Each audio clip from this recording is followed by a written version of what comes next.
The snow didn't fall that year, it attacked, crashing down from the peaks in thick waves that buried trails and silenced the forest. High in the Rockies of Colorado, where the wind cuts like glass and help is days away, a man named Finn lived alone in a stone cabin 10 miles from any road. He had once been a wildlife tracker, before the avalanche took his partner, Jake. They found Jake's pack and radio, but never his body. Finn survived. But something inside him didn't. He stayed not for peace, but to watch, to make sure no other creature vanished without being seen. He followed a strict rule: help, but don't hold on. Then came the storm that wouldn't end. For 6 days, the sky poured white, and the world disappeared under ice. On the 7th morning, Finn found fresh tracks in the snow, small, clawed, dragging. He followed them half a mile until he saw it, a bobcat kitten curled under a spruce, one paw torn, fur crusted with frost, eyes half closed. It didn't run. Didn't hiss. Just looked at him, not scared, but tired, like it had already said goodbye. Finn knelt. The kitten didn't flinch. He wrapped it in his coat, held it against his chest, and walked 3 hours through the storm, feeling the tiny heartbeat against his ribs.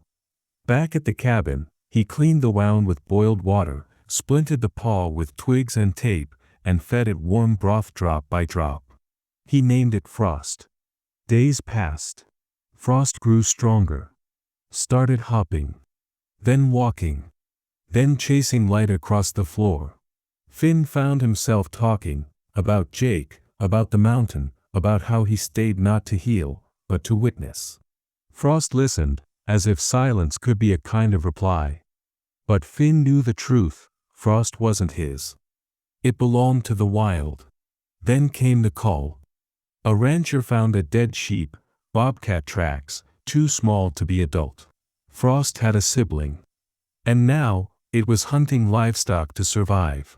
Finn faced a choice: keep Frost safe, or help it find its brother, and risk losing it forever. He drove deep into the north woods. Opened the carrier. Frost stepped out.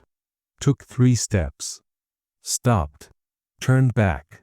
Rubbed its head against Finn's boot, just once, then vanished into the trees. Spring came. Finn thought he'd never see it again. Then, one morning, a camera trap showed an adult bobcat on a ridge, one paw slightly bent. Beside it, a younger one. And at the edge of the frame, a fresh kill left by the cabin door. Finn never touched it. But every week after, it came. Not as a pet. Not as a memory. As a promise. And sometimes, when the snow glows blue and the wind dies, people say you can see 2 bobcats on the ridge, and a man, standing still, watching, as if the mountain finally gave something back.